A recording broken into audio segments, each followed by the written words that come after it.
Hello.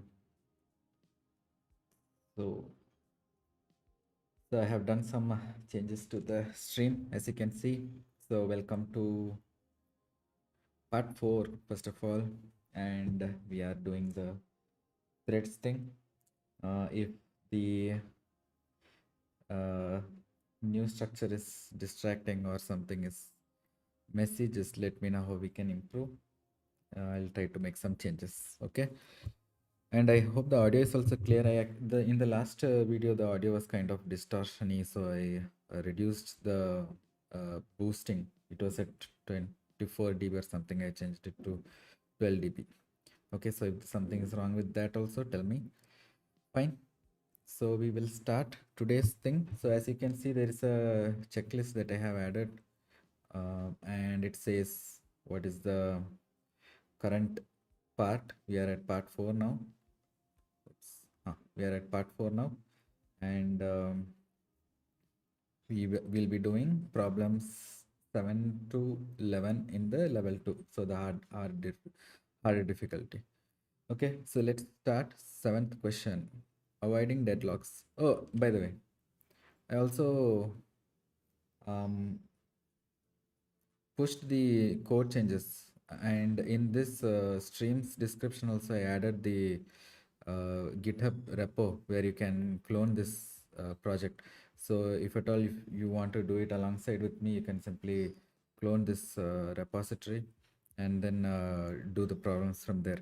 I have not committed the solutions even to the easier ones. I have not committed the solutions to this repo. For solution, just click on this branch selector here on the left side and go to the solutions branch. Okay, fine. So that is that, and let's start then. So seventh question: avoiding deadlocks. So input is thread pool size and output is true if task complete without deadlock for the given pool size. Okay. So they are asking to rewrite the previous deadlock, right? So yesterday we wrote a deadlock with one thread pool, right? So yeah, there was one thread pool and it caused a deadlock. So today they are asking us to rewrite the previous deadlock code with larger pool to avoid deadlock. Okay. So all we have to do is increase the size of this fixed thread pool. So I am going to rewrite everything again, so that I will also remember, like refresh my memory, and you can also refresh your memory. So if you feel like, hey, nice background, cozy setup, love the timer. Thank you. That timer is a clock actually. So glad you liked it. Fine. So it's my Indian timestamp. Okay. Fine, moving on. So let's start. So if you guys are seeing this in the future, after the live ends, you can skip the seventh question if you want, because it's just a copy paste of the previous question, but with a larger thread pool. Okay. So let's go. Executor with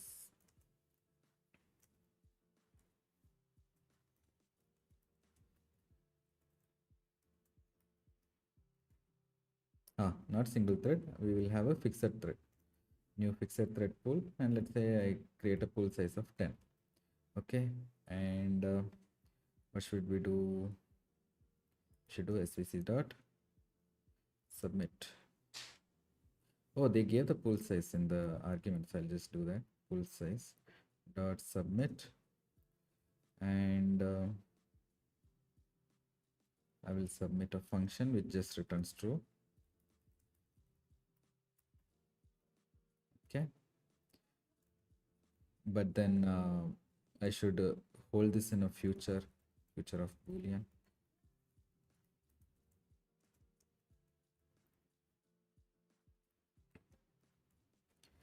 Okay, so let's see what is the test case so that we can emulate it. So avoiding deadlocks, right?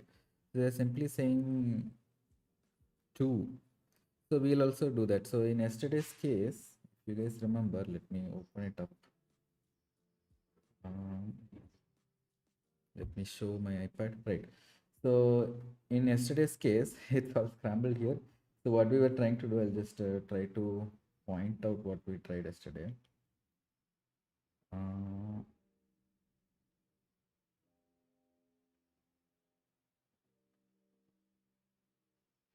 Fine.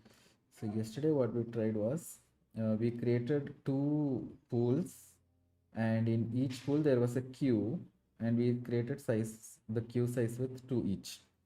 So when we were allocating more tasks than there was in the pool, it was erroring out. So that was the issue, right? So today we will be giving more space to the pool instead. So that is what we'll do today. Okay, so we will create, let's say, 10 tasks. Okay, um, for one.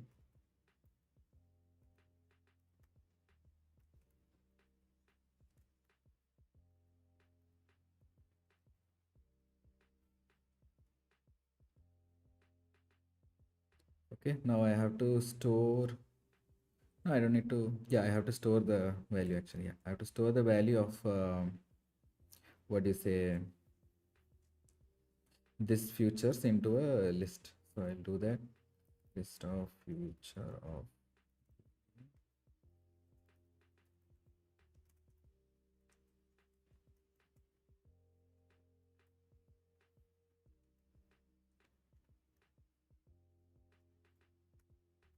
Okay, so now I can see in the future whenever something is happening. So I'll do futures dot. Okay, I'll loop through the futures for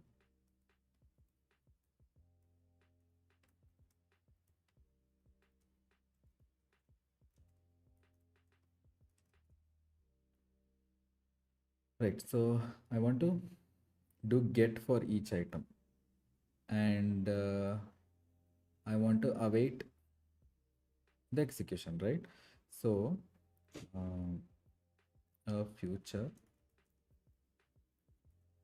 dot get. So here we have the second thing with the timeout. So I'll wait for like 1000 millisecond. Okay, and that will throw an exception which is uncaught. So I'll surround it with try catch, and in here we don't care about interrupted exception or execution exception. All we care about is timeout. So if at all a timeout exception happens, we should return true, right? That's what it is, I guess. True if task completes without deadlock. Oh, okay. So we should return false if at all a deadlock happens. If not, we return true. Okay. So if a timeout happens, we are returning false. Now thing is here, this will never timeout because everything happens in like microseconds. So to emulate a deadlock, what we will do is we will do thread.sleep here. Okay, and let's say we sleep for 5 milliseconds. So when there are 10 threads, each, I mean 10 tasks, each task takes, let's say, 5 milliseconds. 5, is this millisecond? Yes, 5 milliseconds to complete.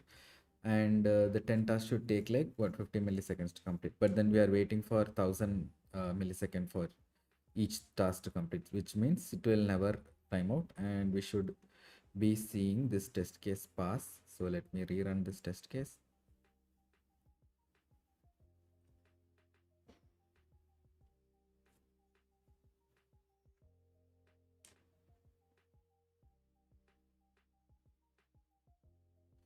Okay, so test avoid should be passing. Yeah, so test avoiding deadlock examples passed.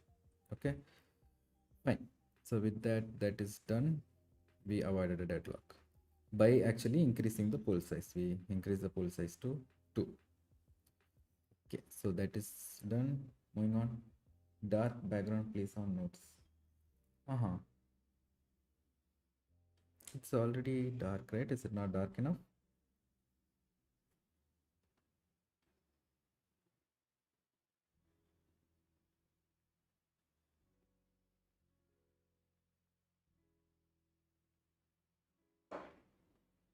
Oh, you mean an iPad? Okay, got it. Fine. Okay, I'll do that. I don't know how to do that though. Freeform doesn't have a dark background thingy. Maybe I'll have to put a dark square or something and draw over that. Okay. Or I have to use the Notes app. Fine. Okay. Moving on. 8th question. Oh, so we'll pick this one.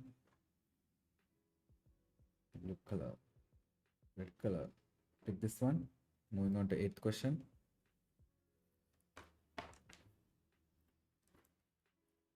Task dependencies with completion service. Okay.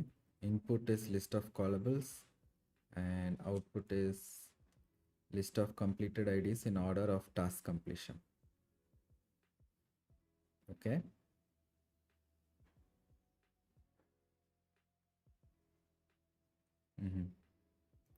Okay. So they want this to be completed in order. So we have done something similar in the EC level, I guess, but that was by using the dot get function of the future. But now they're asking us to do it with executor completion service. Okay, I don't know what that is. Let's see. Oh, okay. So we need to understand first how to use this. So let's check the API documents.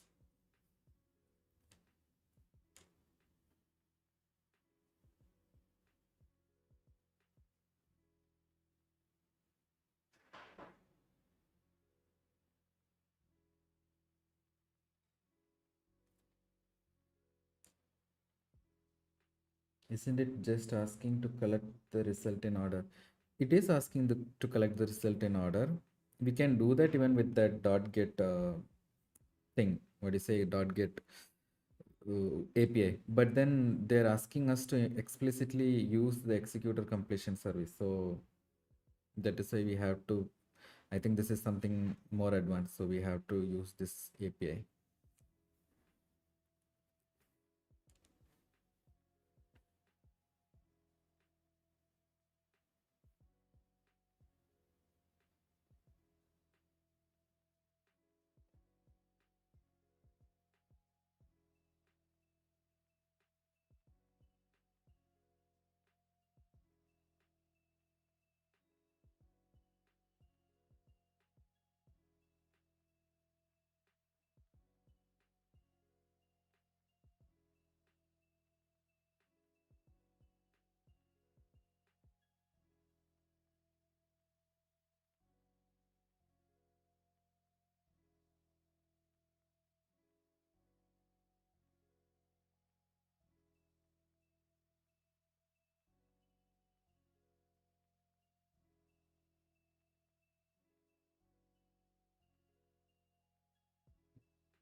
Okay. So apparently this. So from what I understood, it allows fetching tasks as they finish. This executor completion service, but we we want it in the submission order. That's what the question is asking. But if you see, the execution completion service gives it in the completion order, so we have to probably use this. Waits for and retrieves the next completed task. Hmm. Okay, let me see the question again. Oh yeah, it's in order of task completion only, so that is correct.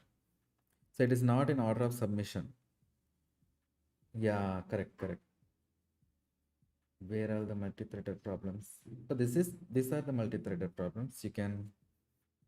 We are using executed services and doing multi-threaded problems with that. Orochimaru. Okay. So yeah, so I misunderstood the question. So it is actually in order of task completion only, not in order of execute. You know how the tasks are submitted. Fine. So yeah, so this should be pretty much it, straightforward. We use an executor. Mhm. And we have a custom completion service which uses the executor, and we are submitting the task to this completion service. And okay,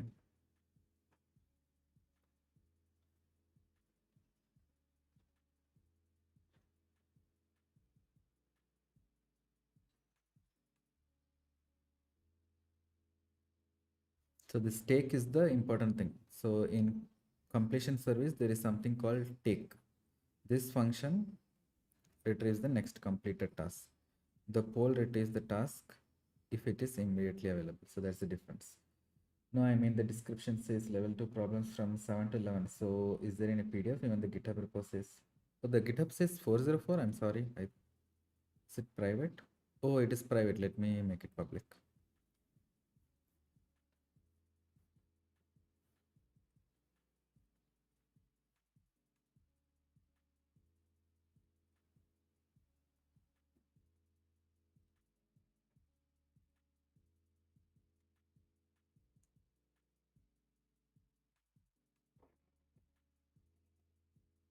Okay, try now. It should be, yeah, it should be working now.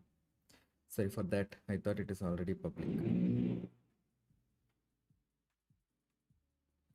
Okay, so yeah, the level 1 problems and level 2 problems, everything is there here in SRC main Java, right? So all of these problems are here. And if you want solutions, it is in the solution branch. I have already submitted solution for the um, L0 or like the easier problems. The L1 is what I'm doing. Okay. There's some work going on here, so please forgive me if it's too much noise. Let me reduce the volume. Okay. So moving on, this one.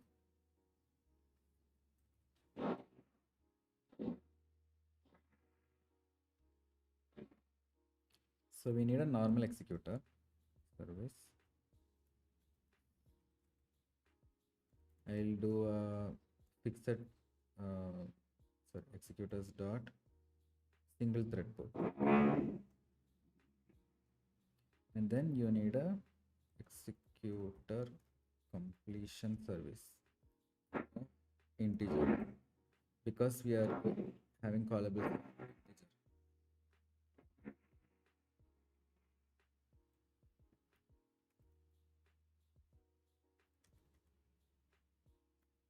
Okay, and we pass the service into that, the executor service into that, and then we do we have to submit all of these tasks. So for callable feature a task in tasks, we are doing ECS dot submit, and we are submitting each task there. Okay, cool, thanks, thank you. Fine. Next, what we do,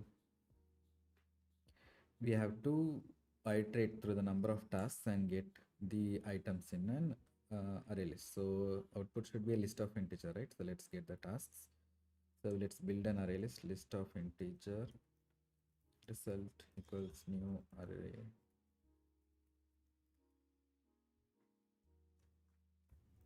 Okay, so as we progress, for int I equals 1,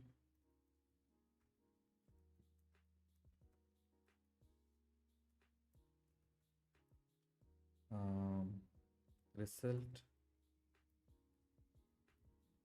of integer equals, from our ECS we do a take. Oh, it's future of integer, sorry, future of integer, and that will be the future. Now to, oh, this throws an exception, I guess. I'll come back to that. So future dot get will be the actual response, right? And this both throw exception, so I will surround it with try catch. Oops, I hit some other button. Right. What's the blueprint? Can you explain? For any question involving tasks, what should I initialize first? How to proceed? For any, so any task you may, as in any callable task, right? So it says callable of integer and then it gives the tasks. So any task you can either submit or execute, right? So if you submit something, it returns a future. If you execute something, it won't return a future. So future is something like, um, let's say you have a function that says uh, calculate something a comma b and it gives c. Now you need this answer. Okay, this calculate is a task. It's a task calculate. Now you want this answer, so you use the submit method, because submit returns a future. But if you don't worry about, let's say, the result, it's a void, then you do the execute. So this is the main difference between execute and submit. So execute returns void. So if at all there is some kind of calculation where you don't care about the response, then of course you use execute. Okay, I hope I wrote that correctly. Now that is the main idea that you have to remember. Now anytime they give you a task, you need a thread pool to execute it. So for that thread pool only, we are having this executor service to execute the task. And inside that executor service, you submit the task. So this is the first time we are looking into executor completion service. So we are submitting it to the completion service. If you see all the previous examples, uh, we directly submit it into the SVC itself, the executor service. So if you see service.submit, and we are returning true here. So because that is a executor service need. Executor service needs a task, any callable task. Okay, fine. Moving on. If that is clear, we'll move on. The result. So now we got the result from this task, right? Let's care about all these exceptions. Future.get will return an integer.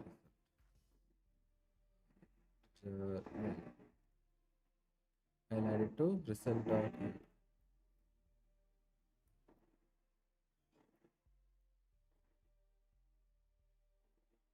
And finally, I have to return this.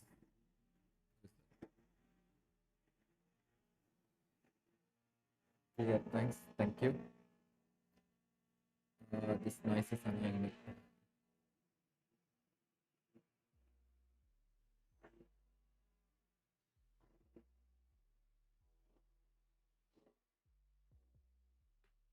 Okay, so we are testing completion service example, which is the one we just ran, and it worked. So what did they submit? Okay, they submitted 1, 2, 3, and they are checking if the result array has 1, 2, 3, right? So with that, audio not clear? Okay. It's the, so there is some work going on in the flat above me, so I think that's why the audio is not clear. So I'll try to speak nearer to the mic. Okay, so test completion service example is done. So if you see, they are not checking the order of the values. So even here, if I give 3 to 1, it should still work. Okay, so I'll run the test again.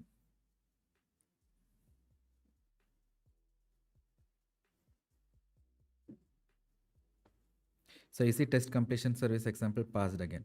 So the order doesn't matter here. That's the whole concept of this. Whenever an work completes, this ECS.take gets actually pulls the first task that completed in the executor service. So you can immediately get that answer and proceed with it. You add it to the result list. Okay, fine. With that, we completed question number 8. Let's move to 9. Right, exception propagation in callable. Input is that and output is this. So input is a list of callables that may throw exception, and output is the list of thrown exception messages or empty strings for successful callables. Okay. Write code to submit callables catching exceptions from future.get. Must be fine, I guess. So all we want to return is a list of string, which is the exception messages. So it's like ex.get message, which will give us the message. And so here, examples, please. What example for which one? The eighth one. I'll come back to you.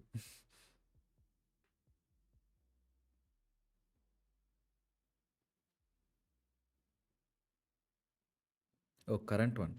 Okay. So for ninth one, what they're asking is, uh, whenever you execute a task, I'll go to blue color. So let's say you have a task. It could either complete or fail, right? There is two possibilities.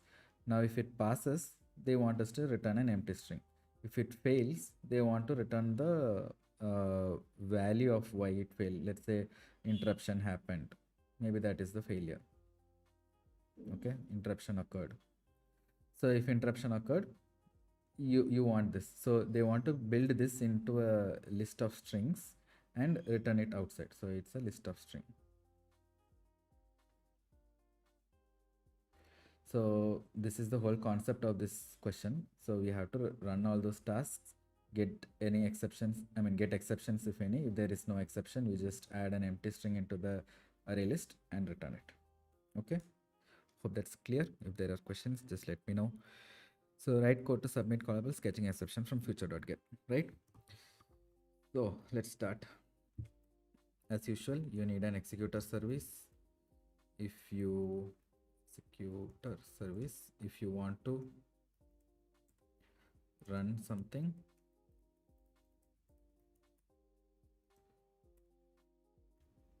and then we already have the tasks. So since we have tasks already, we can do svc.invoke call itself. Okay, svc.invoke call of tasks. This will all simply return as a list of future of string results. Futures equals this. Okay, and this has an exception, so I'll surround it with try catch. So we don't care about this exception here. Now what we care about, so when we are submitting the task or when we are invoking the task, sorry, joined late, does single thread executor create only one thread? Right, so single thread executor creates a pool where there is only one thread. That is correct. So at any point of time, there will be only one thread, one parallel thread. So there will be one main thread that is running your function, and there will be one parallel thread that can execute your tasks. Okay, so this will be your main job, which is running your main function, and then there is your parallel thread that is running the parallel tasks. Fine. So if you want more than one threads, that is where there is this fixed pool. So fixed pool, and then you can say, let's say 4. So sorry, 4. So now there will be 4 threads spawned from the main. So let's say your main is there, you have 4 threads spawned, and all of them will be executing in parallel. So it doesn't matter, yeah, any reason you're choosing this for this question. No, there is no specific reason. You can choose whatever you want, because this question doesn't revolve around threads. But in what do you say, in production or in it's customary to not use multiple threads for doing simple tasks. So let's say here we are just returning a string value. So it takes more time to actually gather all these threads back together and accumulate their results than the actual computation time. So you are wasting time creating many threads. So if you want to just do 1 plus 1, that 1 plus 1 operation might take only 1 microsecond, but then you are gathering all the result, right? You are deleting the thread's life cycle is there, starting, stopping the thread, all that stuff. That is taking more time than actually doing the 1 plus 1. So it is better to have single thread execution in that case. So that is why for the simple things I was using the single thread. Yeah, overhead, correct. Fine. So now with the fixed thread pool, let's go ahead with fixed thread pool itself. Why not? Here, let's see if the futures cause an issue. So for uh, future of string a future in futures. Okay. Did I not write that right? Oh, futures is outside. So let me declare it as null.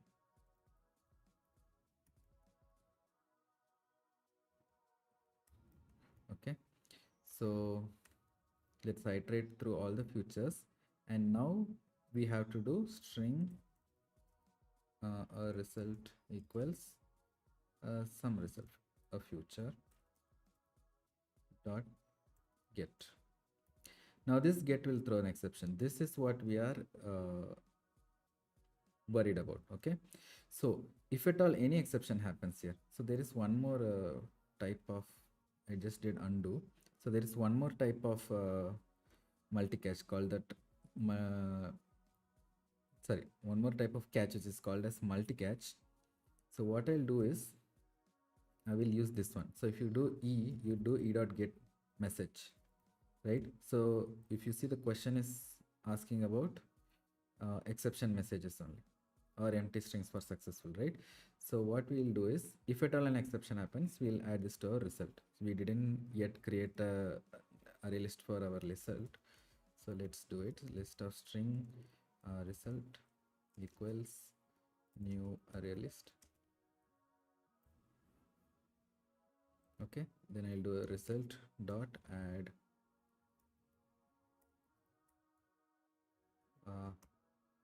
ex dot get message, e dot get message. Okay, so if an error exception happens, we are doing that. If no exception happens, we'll simply add an empty string. Fine.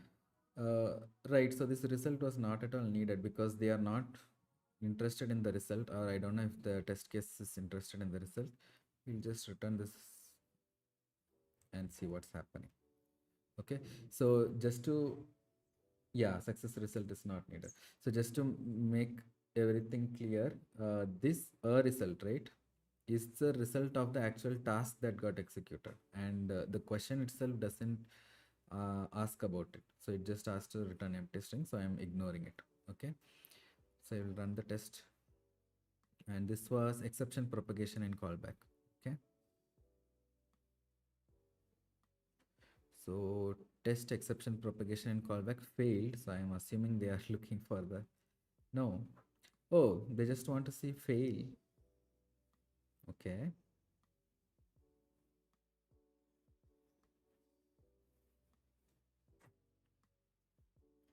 so if result dot contains fail and results dot contains an empty string, so what went wrong here?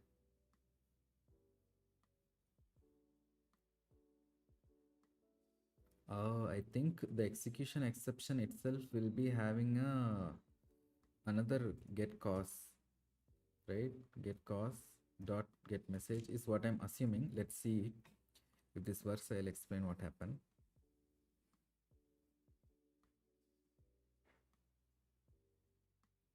Yeah, see, exception propagation and callbacks example passed. So what happens is um, your get message is not catching it. Right, correct. So what happens is the execution exception is a very generic exception. It simply says that the execution failed. Now you need to know why execution failed. That is what we are passing here, saying it's an actual base class exception with the message fail. So we have to catch that. If you simply did one level of catching, if you just did e.get message, I think that would simply return an exception happened when the thread was executed. If it was interrupted, it should say an interruption happened when the thread was executing. So that is why we have to get the cause and read the message from there. So yeah, you are right. Okay, cool. So moving on. That was the, which question? Ninth question. We are moving fast today. So 10th question. Batch task cancellation in cancellation. So input is something and output is this. So number of tasks cancellation delay in milliseconds. Output is true if tasks were cancelled before completion, detected by a cancellation exception. Okay, so I haven't done this, what do you say, model yet, this overloaded function yet. I'm assuming that when you're submitting tasks, there will be an option to say that this task should wait and should get cancelled in this many milliseconds. So let's try that. Okay, write code to cancel batch of running task and detect cancellations. So we'll start with executor service equals dot. So for int I equals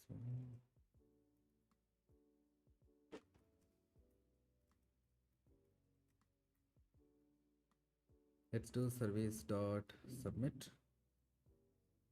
I'll just um, execute, but execute doesn't take a timeout, right? So what function takes a timeout? There is await termination, not that.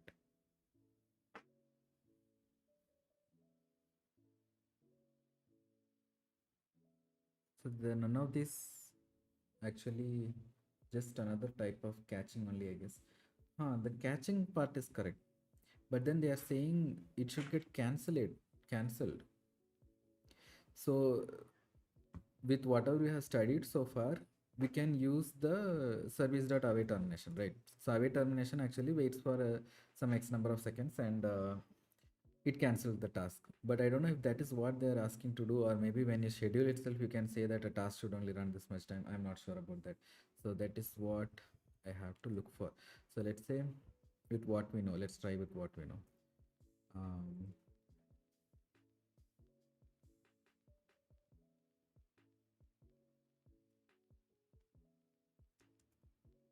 Await termination will be cancel termilis and time unit dot milliseconds, right? So we'll do this later, as in after everything happens. Now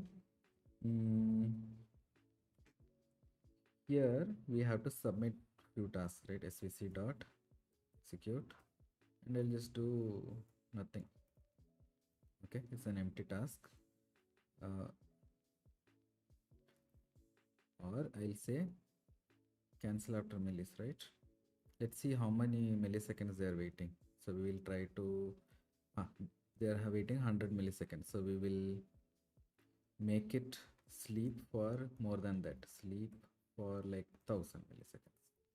So it should get cancelled, there is no other way. They will simply throw cancel. Okay, let's see that. What does this throw? It's around with try catch. There is interrupted again. We don't worry about any of these exceptions. We need to do svc dot shutdown to invoke a shutdown.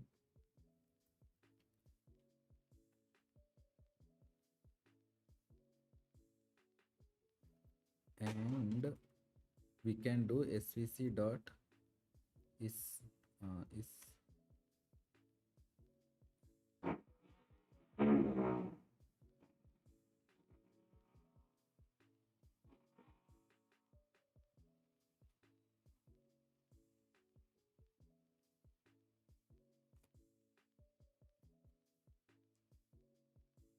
so how do I know here whether something got cancelled?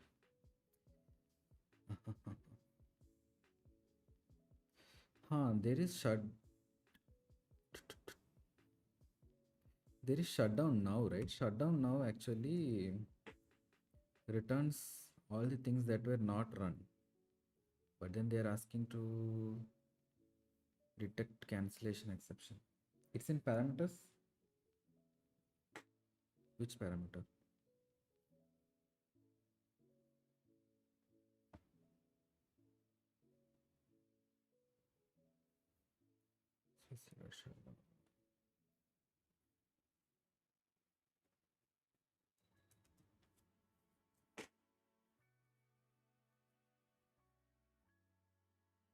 Time milli.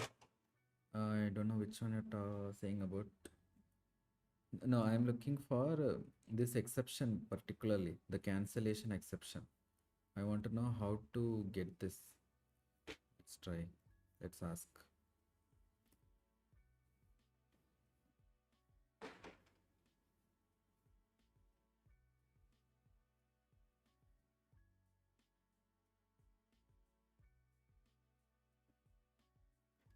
Mm,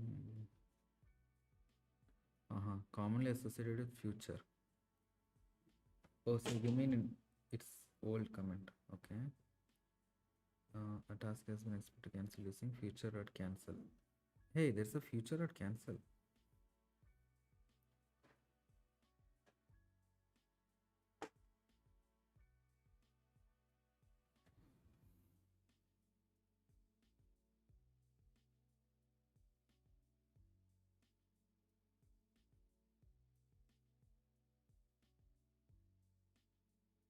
Oh,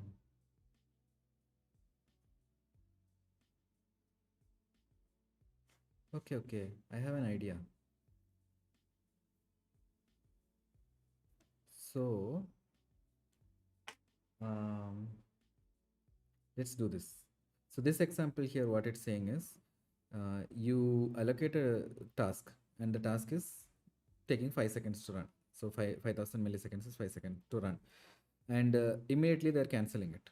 Okay, obviously this happens immediately, so it won't wait 5 seconds. Now when you're doing future at get, it throws a cancellation exception, and it prints out system task was cancelled. This is nice and all. We can try the same example, but what I want to try with this um, is the number of tasks, right? What I want to try is I'll invoke svch.shutdown. So here I'll submit a task, okay, and I will get that into future, future of boolean.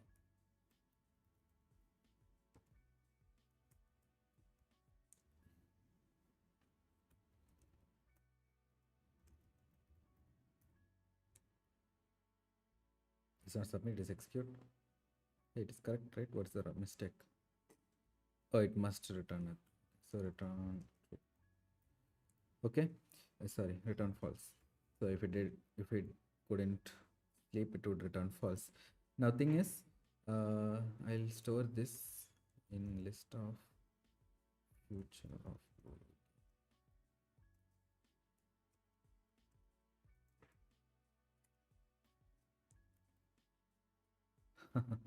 Yeah, it is crazy. So I'll do futures dot add future. Now I'll invoke shutdown immediately. Okay, let it wait for 5 seconds also. I don't care. So I'll shut down immediately, and I am not awaiting termination or anything. This is not what we want. Now we will try to invoke a future. Fine. So for sorry. Um, for future of boolean.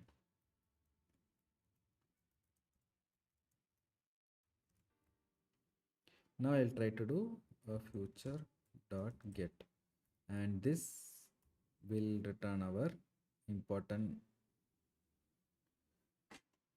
exception. So here we are supposed to catch the cancellation exception, this one. So I think if you don't catch it explicitly, this is a runtime exception. So if you don't catch it explicitly, you can't return whatever we want, right? So if I even run this now, and let's say here also I return true because I did something happened, return true. It is neither of these exceptions. So I don't think it will be even caught by any of this. So let me try running this. I want to just make sure. This was what? Batch cancellation example, right? Uh,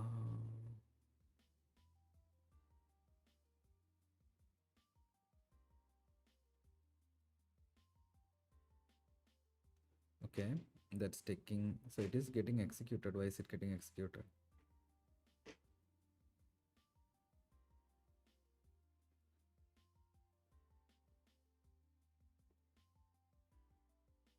how many tasks were there in the tests? What function is this? Batch task cancellation example.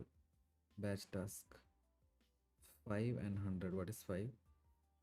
Number of tasks and cancel after milliseconds. Okay, they gave 5 tasks.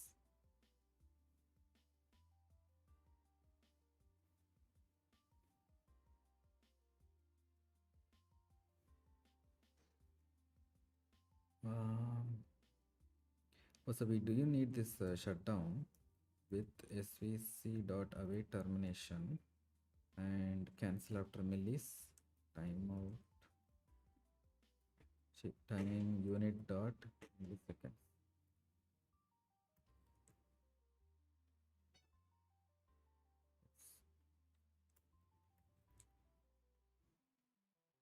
Which will again throw exception which we don't care. Okay. So here we have shut down everything in how many milliseconds? 100 milliseconds itself. But we are asking the thread to sleep for 5000 seconds, which means it should fail. Wow, this is still running. Stop. I'll just make it 500 milliseconds. Okay. Let's see what's happening now.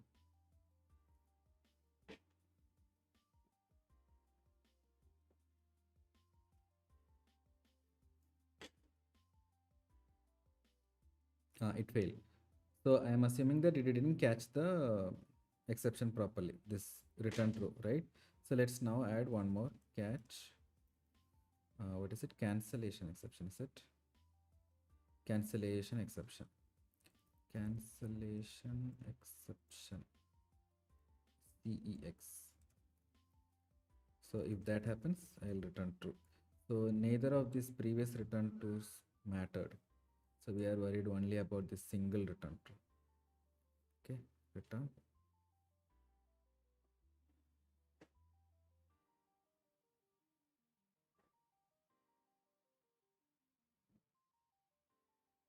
It still failed.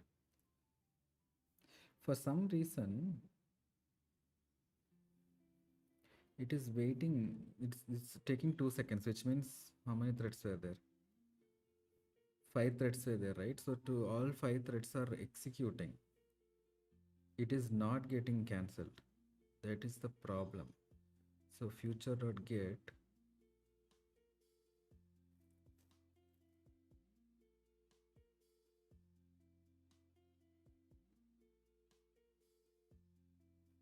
so maybe I need to do shutdown now and then wait termination. Okay, let's see.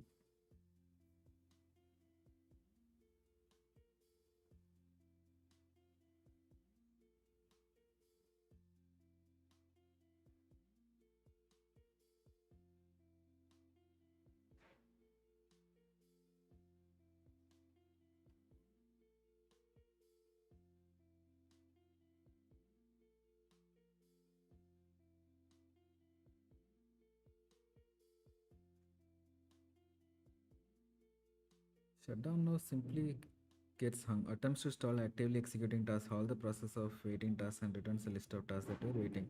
This method does not wait for actively executing tasks to terminate. Use await termination to do that. Okay. There is no guarantee beyond best effort attempts to stop processing and actively executing. For example, typical implementation will cancel via thread.interrupt. So any task that fails to respond to interrupts may never terminate.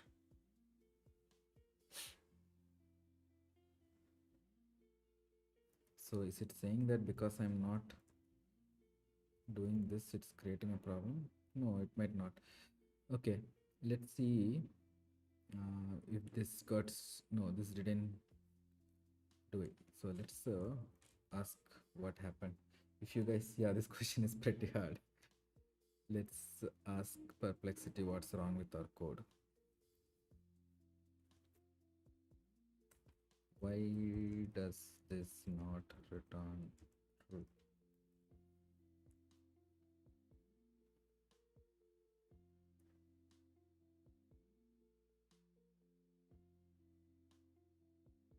Uh-huh. So does not actually cancel running tasks. Key misunderstanding lies in how the shutdown and await termination works. Shutdown initiates the shutdown, no new tasks are accepted. Correct. Already submitted tasks continue running until they finish. Okay. Await termination only waits for task to finish or for the timeout to expire. It does not cancel. Oh, it doesn't cancel anything. So therefore, after await termination returns, your tasks have likely all completed. None of their futures will show as cancelled. Hence, no cancellation exception is thrown. So what you should do instead is you need to actively cancel the tasks when you detect the timeout. So how do you do that?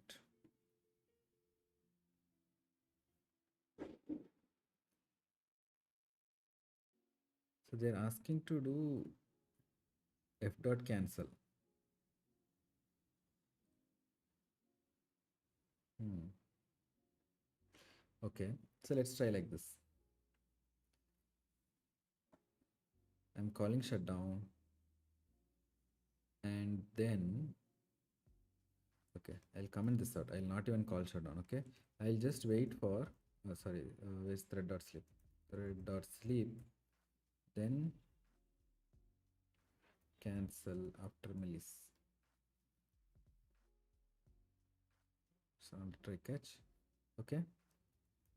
Then what I'll do is, I'll just cancel all the tasks after waiting. Okay, a future dot cancel. Attempts to cancel execution of task. This method has no effect if the task is already completed or cancelled or could not be cancelled for some other reason. Otherwise, if the task has not started when cancel is called, the task should never run. The task has already started, then the may I interrupt if running parameter determines whether the thread executing this task when known by the implementation interpreter and attempt to start this.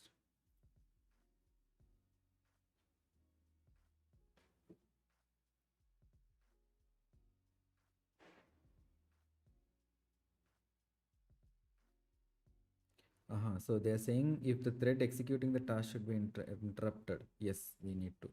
So I'll just say cancel. Okay. So I just slept for 500 milliseconds. No, how much is that? 50 milliseconds. And then I'm immediately uh, canceling all the tasks. Let's see what happens now.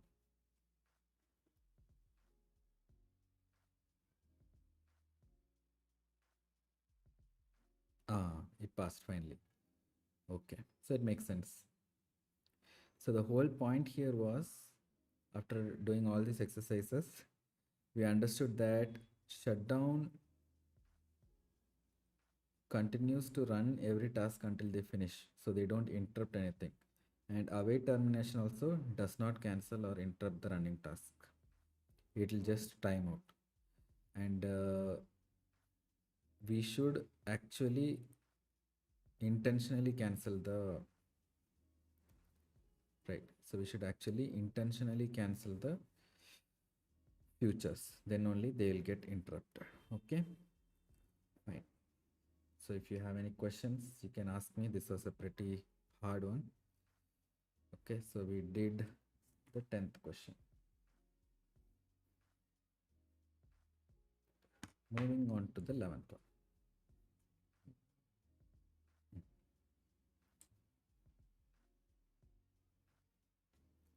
Here's the 11th one, right. Recursive task submission.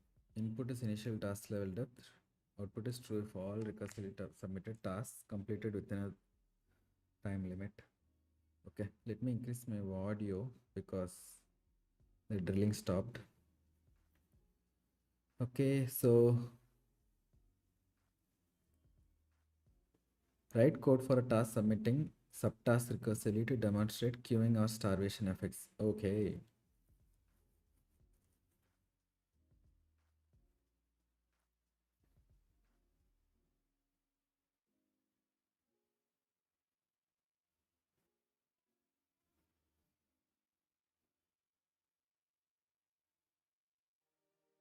So this question is also pretty hard.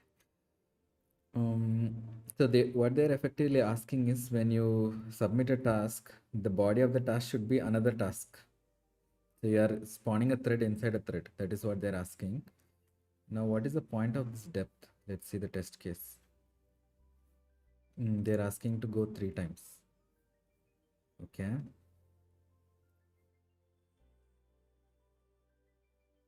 So true if all recursively submitted tasks completed within a time limit. Okay, let's do a simple demonstration first, how to do this. So what I'll do is I'll start an executor service. Service equals, I'll start with a single executor, single thread executor, because it said you have to demonstrate starvation as well. Okay, so executor dot single thread executor, and inside this I'll do execute. Okay, so inside this I will call another, I'll call the same function.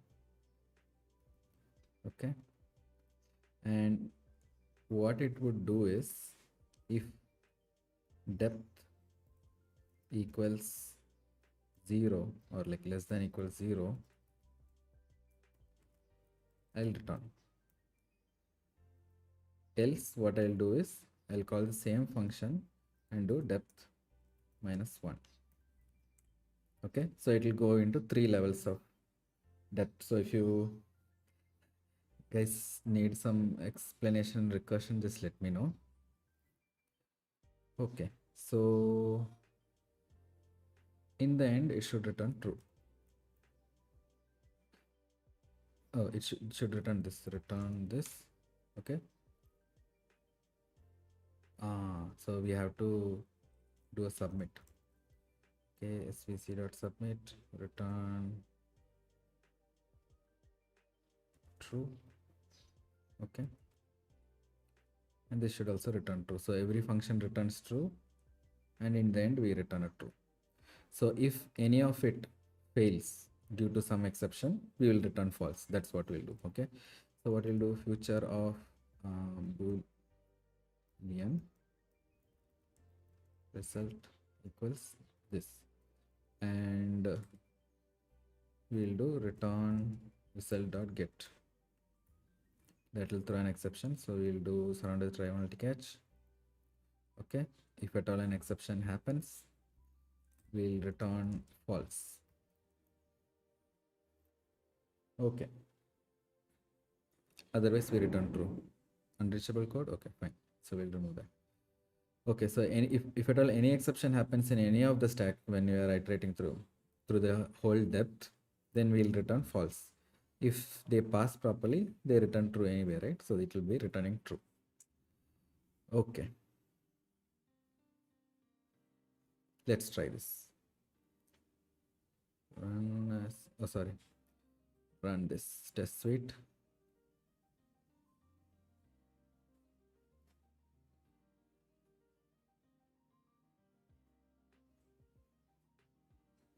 So test recursive task submission passed. Okay, so if you guys need a explanation, let me try it with 100 and see if it causes any depletion, or like threads get exhausted or something. So it's actually even creating a stack. So what is this test recursive task submission? No, it's still passed, so maybe you need like even more. In any case, I'll ignore that. So what is happening here? Let's do that one by one. Understand. Okay, I hope I explained this well. Let me think how to explain this. Okay. So there is this function called, what is it called? Recursive task submission example. Let me call it RTSE is the function. Okay, and we are passing 3 inside it. Now when that function gets called, I am calling RTSE of 2, which calls RTSE of 1, which calls RTSE of 0. Right? So now I am 3 levels deep in here. Now when it is 0, what am I returning? If depth is 0, I am returning true, right? So what happens is here the value, okay, let me write it in different color. So here the value becomes true. Okay, that gets passed on here. Now I'm in here, I'm actually returning the value, right? So if you see the function itself, it says return the value of RTSC of depth minus 1. So at this level, what is happening is I'm returning the value of RTSC of 1. What did RTSC of 1 return? True. So I'll return this back. The same thing is happening here also. I'm returning this back, that is returning true, and the same thing is going back, returning true, and finally this is my final value, true. Okay, now this is the happy path. Everything happened successfully, so everything worked successfully. Now let's take the failure path. Let's say some exception happened somewhere. Now if that had happened, let's say when I am down here trying to, let me undo that, let me take red color. Okay, so let's say I'm down here, RTSC of 1. Okay, and I am trying to get what is RTSC of 0. Fine, when I'm trying to do that dot get, okay, which is at this line, this dot get, right? So return dot result dot get.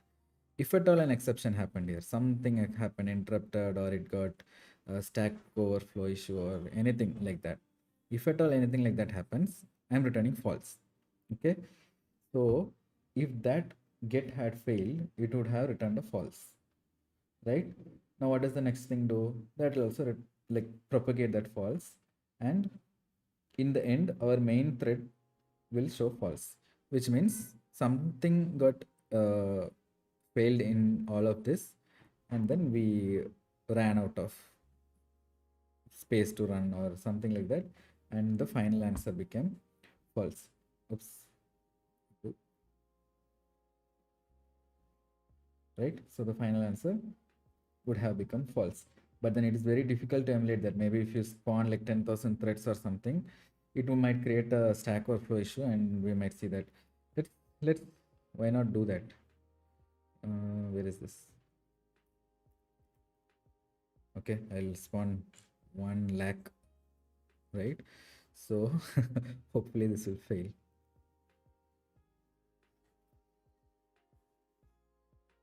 I hope it doesn't crash my system. So test, yeah, see, so test recursive, it ran for 2 seconds and it failed, right? Expected true, but you got false. So we finally demonstrated that also.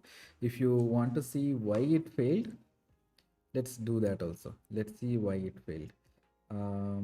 We will do here, we'll do sys here, okay, and recursive exception failed, I mean recursive call failed at depth, okay, due to e dot get message. I am pretty sure it would have failed due to stack overflow only. Let's see.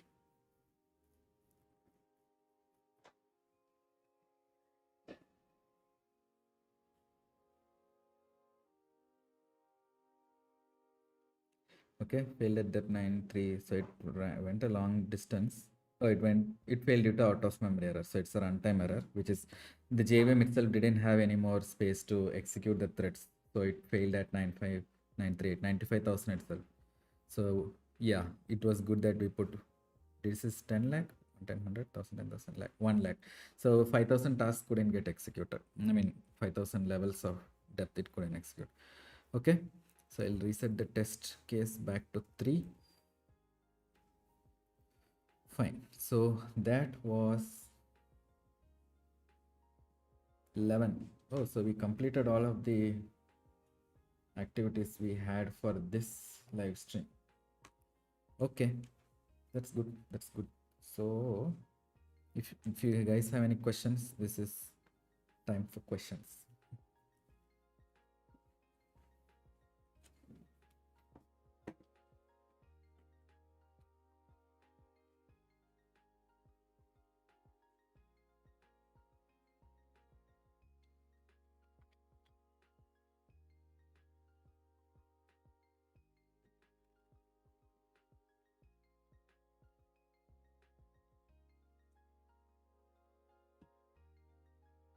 Okay, there's no question, so I'll mark this as done in our notes also.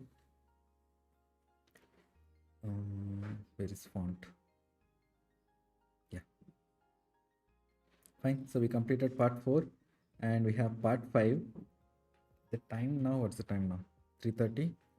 So we will join for part 5, which is questions 12 to 15, the last 3 questions. We will do that in the next stream. We will join at 4. Right. So with that, we will complete everything in multi-threading.